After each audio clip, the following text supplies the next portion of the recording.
Episode 60. Harry climbed back down the ladder and the spiral staircase, wondering, had he just heard Professor Trelawney make a real prediction? Or had that been her idea of an impressive end to the test? 5 minutes later, he was dashing past the security trolls outside the entrance to Gryffindor Tower, Professor Trelawney's words still resounding in his head. People were striding past him in the opposite direction, laughing and joking, heading for the grounds and a bit of long-awaited freedom. By the time he had reached the portrait hole and entered the common room, it was almost deserted. Over in the corner, however, sat Ron and Hermione. "Professor Trelawney just told me," Harry panted, but he stopped abruptly at the sight of their faces. "Buckbeak lost," said Ron weakly. "Hagrid's just sent this." Hagrid's note was dry this time. No tears had splattered it. Yet his hand seemed to have shaken so much as he wrote that it was hardly legible. "Lost appeal. They're going to execute at sunset. Nothing you can do. Don't come down. I don't want you to see it. Hagrid." "We've got to go," said Harry at once. "He can't just sit there on his own, waiting for the executioner." "Sunset, though," said Ron, who was staring out the window in a glazed sort of way. "We'd never be allowed, especially you, Harry." Harry sank his head into his hands, thinking, if only we had the invisibility cloak. "Where is it?" said Hermione.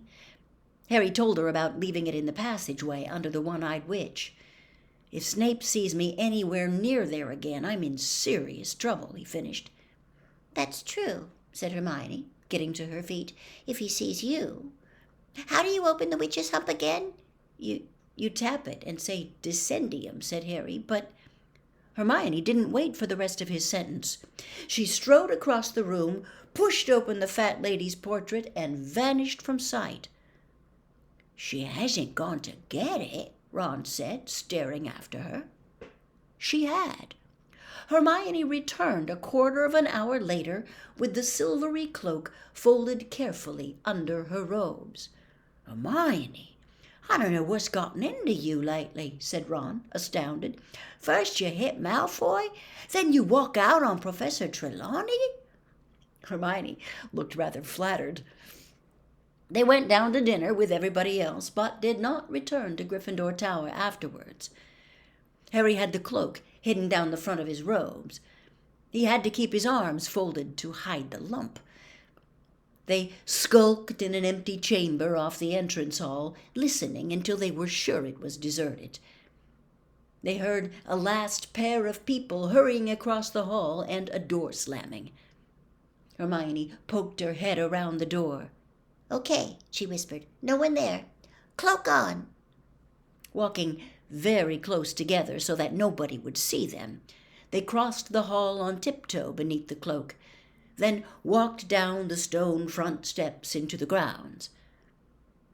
The sun was already sinking behind the forbidden forest, gilding the top branches of the trees.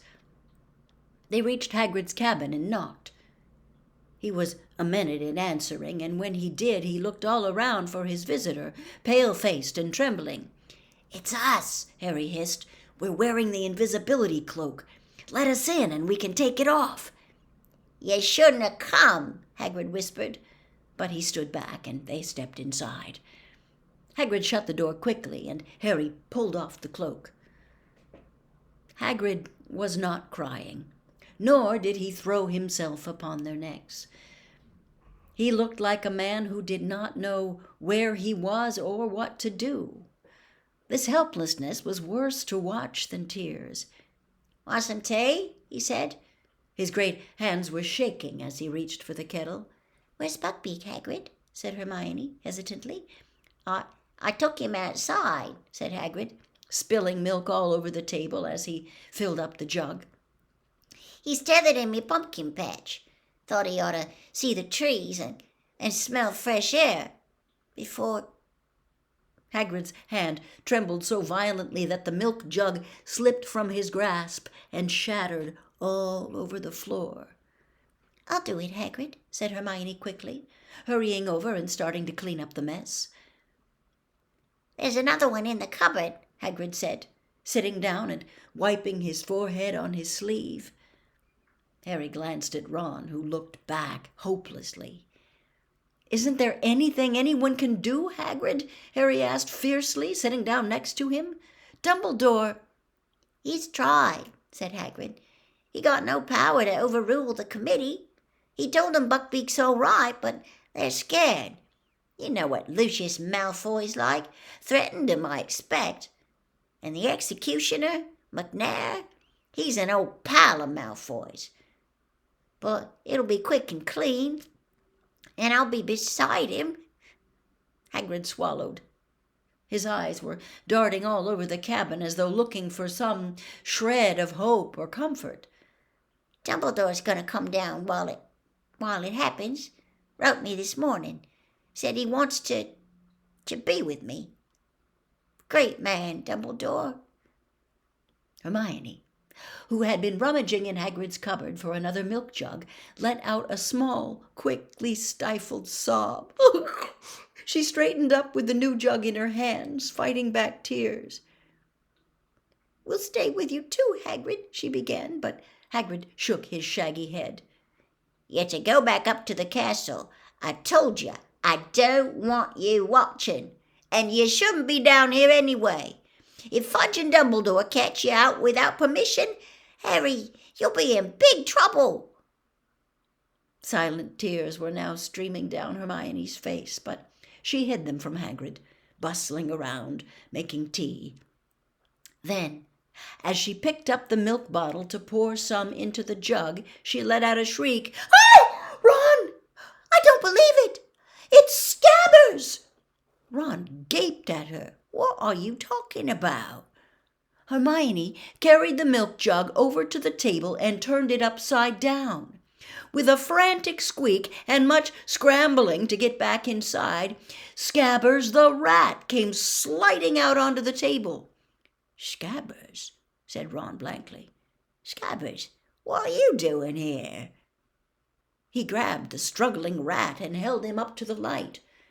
Scabbers looked dreadful. He was thinner than ever. Large tufts of hair had fallen out, leaving wide, bald patches, and he writhed in Ron's hands as though desperate to free himself. "It's okay, Scabbers," said Ron. "No cats. There's nothing here to hurt you." Hagrid suddenly stood up, his eyes fixed on the window. His normally ruddy face had gone the color of parchment. "They're coming." Harry, Ron, and Hermione whipped around. A group of men was walking down the distant castle steps. In front was Albus Dumbledore, his silver beard gleaming in the dying sun. Next to him trotted Cornelius Fudge. Behind them came the feeble old committee member and the executioner, McNair. "You gotta go," said Hagrid. Every inch of him was trembling. "He mustn't find you here. Go, now." Ron stuffed Scabbers into his pocket, and Hermione picked up the cloak. "I'll let you out the back way," said Hagrid.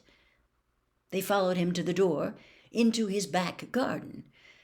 Harry felt strangely unreal, and even more so when he saw Buckbeak a few yards away, tethered to a tree behind Hagrid's pumpkin patch. Buckbeak seemed to know something was happening. He turned his sharp head from side to side and pawed the ground nervously. "It's okay, Beaky," said Hagrid softly. "It's okay." He turned to Harry, Ron, and Hermione. "Go on," he said. "Get going." But they didn't move. "Hagrid, we can't—" "We'll tell them what really happened. They can't kill him." "Go," said Hagrid fiercely. "It's bad enough without you lot in trouble and all." They had no choice. As Hermione threw the cloak over Harry and Ron, they heard voices at the front of the cabin. Hagrid looked at the place where they had just vanished from sight. Go quick, he said hoarsely. Don't listen. And he strode back into his cabin as someone knocked at the front door.